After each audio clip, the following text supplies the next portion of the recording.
Update. Am I the a-hole for not letting my sister see her kids? Original post. I, 28 female, obtained custody of my sister's 35 female kids, 9 male, 4 female, 2 female. Back in 2018, after she left them alone for 2 weeks to go on a trip. Read drug bender. Of course, this was a huge transition for the kiddos. They had to be moved schools and daycares and of course couldn't see their mom anymore. Now, the kids are doing better and definitely lead happier lives. Recently though, my sister was released from prison and wants to see the kids again. She called me, begging to have a visit with them and telling me that I could give them back because she was out of prison now. I've had a talk with a 9-year-old and he says that he doesn't want to see his mom yet and that he still hates her for leaving him alone. The girls have no memories of her, and the smallest one was only 3 months old the last time she saw her. I do feel like I could have helped them foster a better relationship with her, but I don't want to force the oldest into meeting with her when he absolutely doesn't want to. Still, my close family has told me that the oldest son doesn't know what he's talking about. It is my fault that the little ones don't remember their mother because I didn't take them to see her when she was in prison. They also told me that it's my responsibility to force them to meet her, even when they don't want to, because that's what's best for them, and they shouldn't grow up without their mother. So am I the a-hole? Edit. I have spoken to a professional about this, specifically the oldest therapist. They have advised that it should be up to him. I just want to know if I'm being a jerk to my sister. Also, I have adopted the kids and have full custody of them. Now for the top comments before reading the updates. Are you telling me that she left a 3-month-old and a 2-year-old alone for a 7-year-old to take care of? Not the a-hole, absolutely. Anyone who would do that to a kid deserves to be in prison. I think it's great you're respecting the kids' wishes. And if you force this visit on them, you will be the a-hole. Edit. Misleading title, OP. Those are your kids. You're not letting your sister see your kids. If sister thinks the son is old enough to take care of babies at 7, then he's for damn sure old enough to decide not to see her at 9. Anti-A, anti-A, anti-A. People love to forget that children are autonomous beings and can make rational decisions. Young children are extremely impressionable, and all of them are going to be extremely hurt by their mother's abandonment. Forcing them to see their mother when they don't want to is one of the worst things you can do for their well-being right now. The 9-year-old is likely traumatized if he's this insistent that he doesn't want to go. Your family is understandably going to want to fight you for this, since you obtained custody from your sister. Their viewpoints are going to be extremely skewed for a number of reasons, especially your parents, if they just can't believe that their daughter ended up like this, and that it can't really be all that bad. Keep the kids safe. The last thing they need is to be put back with a neglectful family. Not the a-hole. I'm not a child psychologist, but despite what your mother says, it's possible that it could actually be bad for them to see their bio mom, your sister. But you're definitely not the a-hole. Not the a-hole. I am a therapist who has worked with kids in CPS family reunification and permanent foster placement/adoption. Please listen to the oldest therapist and your nephew. He trusts you to keep him safe after all he has been through. If you go against his wishes, this could cause him and his sisters irreparable harm. Your family's invested in maintaining a family unit, not making sure that these kids have the best care. If there is any entitlement from their mom, then she's not ready for a visit or anything. If she's truly ready to make amends, then she will wait for him to be ready, earn everyone's trust, etc. If she isn't ready to do the work or acknowledge the impact of her actions, then no dice. Please protect them, even if it means going against the rest of the family's wishes. Edited to add. Someone asked below what should OP look for if bio parents were serious about wanting to make things right.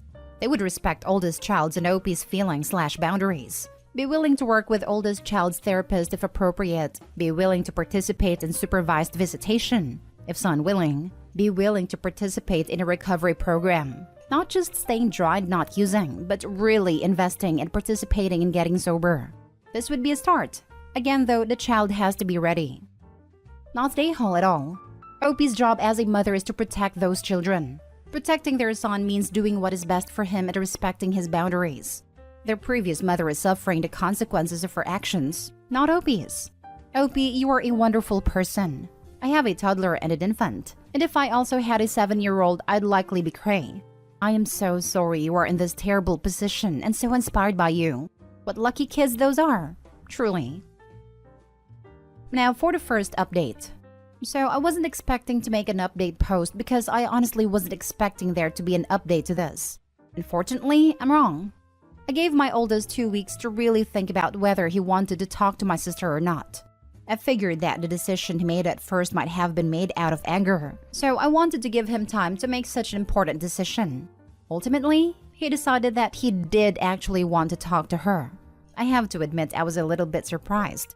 But we set up a Zoom call between them anyway, of course with me supervising. Right before the Zoom call, he admitted to me that he wanted to talk to her just to see if she'll say sorry. She did not say sorry. Actually, she opened the call with, "Hello, it's been so long. I guess you're ready to come home with me now?" And then she noticed that I was sitting there with him and almost immediately launched into accusations about alienation and how I have to give the kids back now or she'll call the police and say I kidnapped them. My oldest was very obviously disgusted.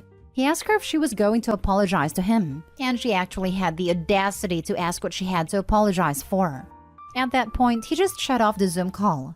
I asked him if he was okay, but he spent the rest of the afternoon in his room by himself. That night, he told me that he never wanted to talk to her again, ever. I told him that never is a long time, but that we weren't going to make him talk to her if he didn't want to, and we were never ever going to give him back to her. He told me that never is a long time, so we told him that in this case, it meant never. I'm still shocked. I don't know what happened to my sister. She was my best friend as a kid. She was almost my second mother. She was sweet and caring and nice. I just don't know how all that changed so fast. Or maybe it didn't change that fast, and I just never noticed until it was too late. And I was driving 4 hours away at midnight to pick up 3 little kids, one of which I didn't even know existed. Before now, I honestly never considered myself as their parent, even after I legally adopted them. Or like I was just taking care of them long term. But now I realize that those kids are my kids, and they're going to be my kids for the rest of my, and hopefully, their lives. Thank you for all of your help, guys. I hope you all have a fantastic day. When school starts back up, make sure you make the situation very clear to the school. And take care for the little one as well. There's a good chance she will try to pick them up. Last year at my kid's school, a mother who had lost custody kidnapped her child.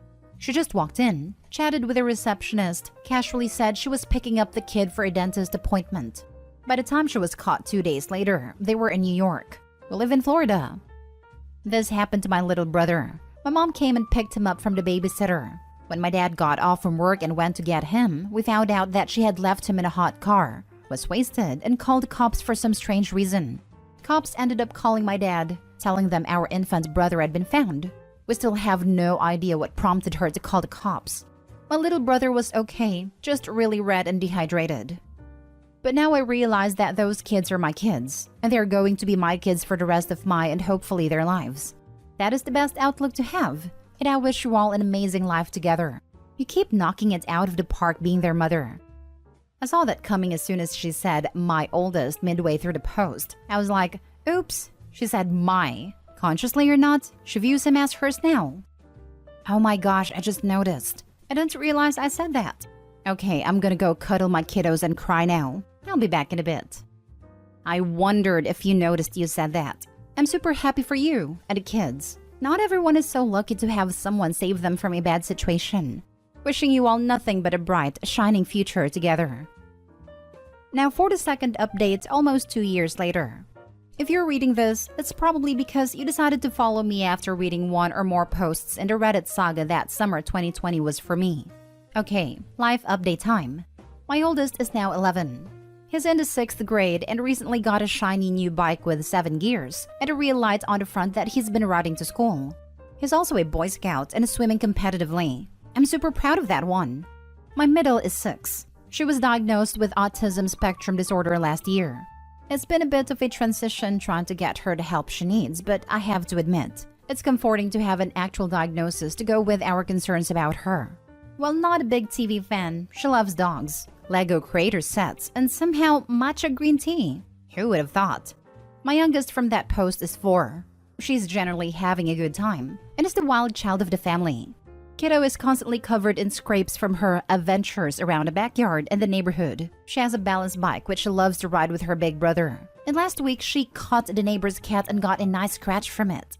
Didn't cry though. Tough kid. And surprise, We added kiddo number 4 in October. Neither of us were expecting for me to get pregnant, but it happened anyway. My oldest is super pumped to have a little brother. Baby is, well, baby. He's a pretty chill baby and can sleep through almost anything. That's a plus in my book. Our cat, our beloved Aristotle, passed away in late December. He was very, very old. He did live long enough to meet baby though. I hope you liked him.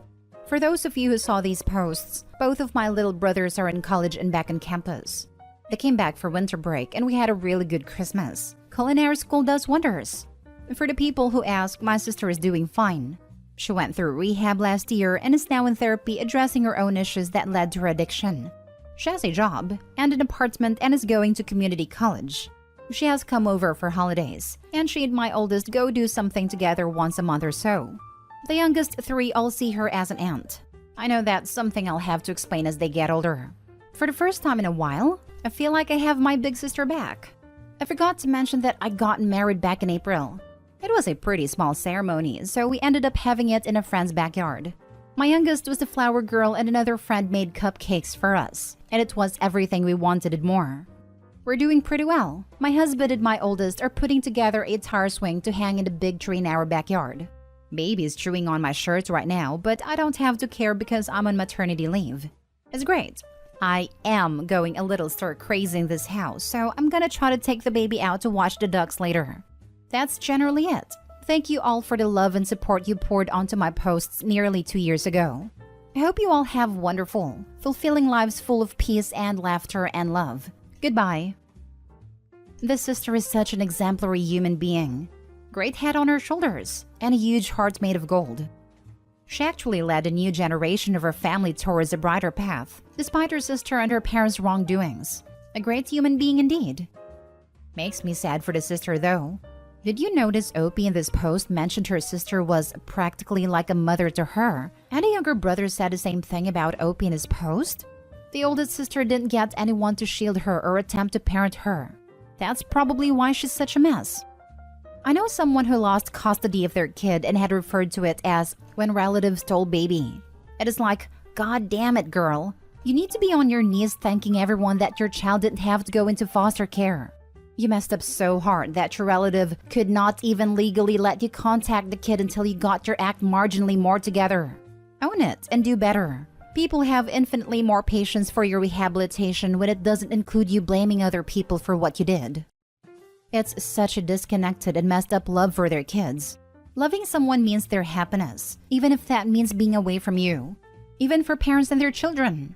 Good parents recognize their faults and shortcomings and work on it for their kids. The mental distortions going on are immense and absurd to not be able to feel grateful for people taking care of your kids when you legally or otherwise cannot. So many people just see their kids as property. Often, when people talk about protecting children, it has nothing to do with what's best for the children as actual human beings. It's just about protecting the parents' ownership. Now, for the last story. Am I the a-hole for dropping my sister's kids at a child-free wedding that she was at? To make a long story short, I, female 25, am a medical student. My free time is very limited and I have lots and lots of commitments. My sister, female 33, has 3 kids all under 10, and she often expects me to babysit for her, which isn't the main problem, but she drops them off at random times with very short notice, or no notice at all. The other day, she called saying she was on her way to drop the kids off at my place, because she was attending her friend's child-free wedding and she couldn't take the kids with her. I had a huge argument with her on the phone because I had to study for my upcoming exam, but next thing I knew, the kids were at my doorstep. And she was already back in the car, then drove off with her husband. I was so angry I couldn't handle it. I decided to get dressed 30 minutes later and take the kids right where their mom and dad were. I drove them to the wedding, which was at her friend's house, and had them go in. The men there tried to stop the kids, till my sister and her husband came rushing. My sister was shocked. She started shouting after me, but I quickly got into the car and drove off. I went home and she started calling me. After she realized I wasn't going to pick up, she sent few texts calling me unhinged and a freaking witch for putting her in this situation and embarrassing her in front of her friends. She mentioned that by bringing the kids to the child-free wedding, I disrespected her friend, which affected their relationship and caused her and her husband to go home and miss out on the rest of the wedding.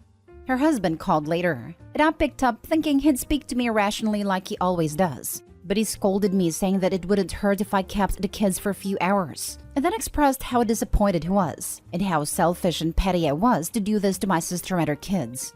Now I'm thinking I should have sucked it up for a few hours. Am I the a-hole? Now for the top comments. Not the a-hole. Your sister dropped her kids off at your house without prior arrangements, assuming you had nothing else to do. She thinks she's entitled to everyone else's time and help. Hint, she's not. You didn't do this to your sister. She did it to herself. She knew she had a wedding to attend and should have arranged with you in advance or hired a babysitter. You did not disrespect her. On the contrary, she disrespected you and doesn't value you or your time. She and hubby decided to be parents. It's their responsibility to take care of their children and not dump it on someone else when it is inconvenient for them. Let's not forget that OP may not even be home whenever these unexpected tests/drop-offs occur. Not the whole OP. And weddings don't happen last minute. It's a planned event. You make children arrangements in advance in order to attend. Absolutely no reason for the parents to drop the kids off last minute unless they're entitled a-holes. OP, not the a-hole. Not the a-hole. You were very nice to them. The other option would have been to call CPS. Yes. I also want to point out that the sister probably had some sort of prior notice that her friend was getting married, and that the wedding was also child-free. She most likely had plenty of time to ask the OP if they were available to babysit, and if not, to find another form of childcare. The sister is a huge a-hole.